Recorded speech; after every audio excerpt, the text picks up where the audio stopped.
Any word you make, it's like an oath. You have made it not to the people of this country, but to God.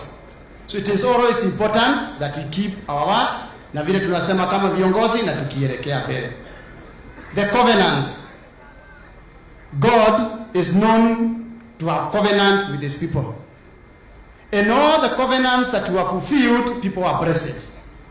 And all the covenants that you have broken, people suffered.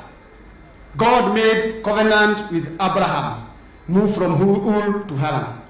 In that covenant, God promised Abraham, I'll bless you and your nation, and I'll make your descendants as many as the sand of the ocean. Today, we are blessed because of Abraham. Abraham kept the covenant. But equally, God made covenant with Joshua.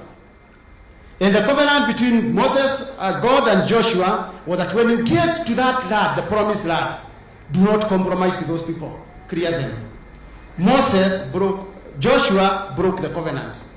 Even today, the Israelites are suffering. Bomb kila siku, kila mahali. Covenant. An agreement between 2 or 3 people. This was covenant that was made. Whenever we make covenant, let us live to the covenant.